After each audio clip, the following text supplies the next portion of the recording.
yourself and welcome back to my channel. Now today I'm going to be giving a review for the film Karate Kid Legends. Now this is directed by Jonathan Enswell, and you have Jackie Chan reprising his role as Mr. Han from the 2010 Karate Kid film, and you also have Ralph Macchio reprising his role as Daniel LaRusso.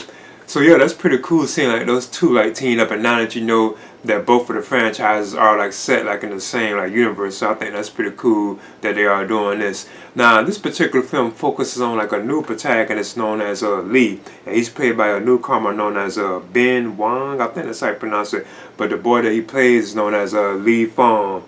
And he's actually mentored by Mr. Han, Jackie Chan's like character, while they are living in Beijing. But at the same time, Lee's mother, she has to decide to move to New York to pursue like a new job, so that this job is causing her to move to like New York.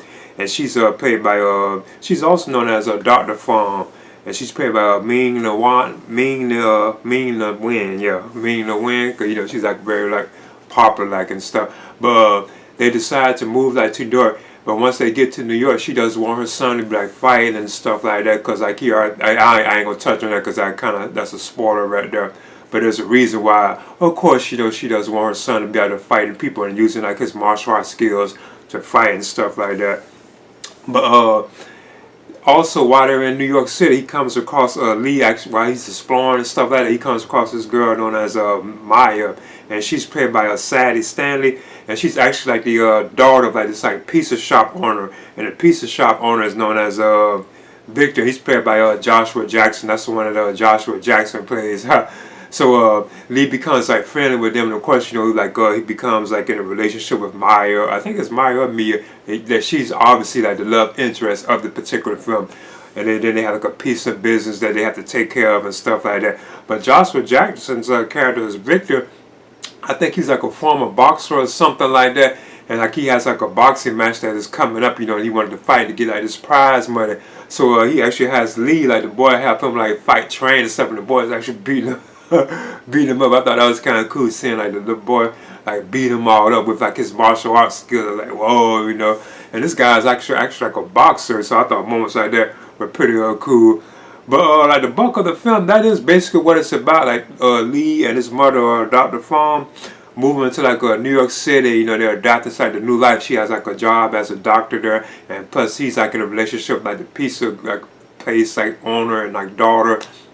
But of course, you know, there's like the antagonist who shows up in the film, and I think this is the one known as Connor, if I'm not mistaken. Yeah, Connor. You can tell he's actually like the villain of the film. His name is Connor Day, and he's played by Aramis Knight. I think that's how you pronounce it. So he's one who does kind of have like confrontations with like Lee. Like I remember when they first met, when they was like on the subway train, they was fighting Lee in. Then there's also other moments where they're fighting in the film. So eventually, like, ends up that Lee has to actually fight him like in a tournament to like win money and something like that. But once he does that, Mr. Han knows about it, Jackie Chan, so he ends up coming to New York, and at the same time he actually seeks out the help of Daniel's son, or Daniel LaRusso. He actually seeks out his help to come and train Lee to like get Lee even more better with his martial arts. So I thought that was it was pretty entertaining.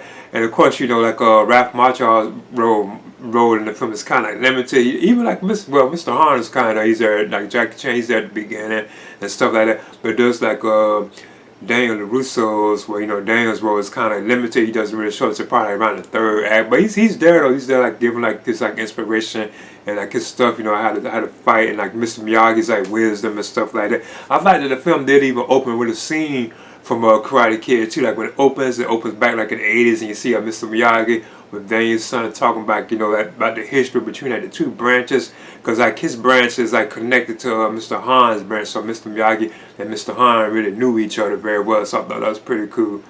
But other than that, it had some pretty cool fight sequences. I like this fighting styles that they had in the film. It's like it's getting more like hardcore, to where they're like fighting and stuff like that. I thought the way Lee was fighting, I thought was kind of like awesome.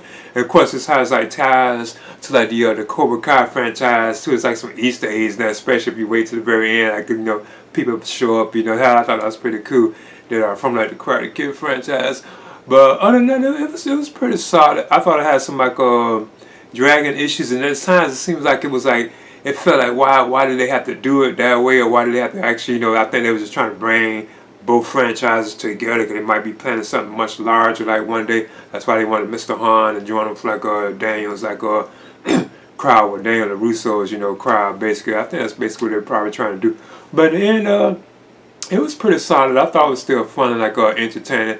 So I'm gonna give it a B minus. And this is my review for Karate Kid Legends. And I would definitely recommend it for fans of like the Karate Kid films. Like I said, like it really branches them together. So I think that's pretty cool. And it brings like the 2010 and like, you know, like the original Karate Kid films like together, you know. So I think that's kind of awesome that they're all linked now. So, you know, there's like a shared universe. But anyway, please leave a comment and subscribe too as well.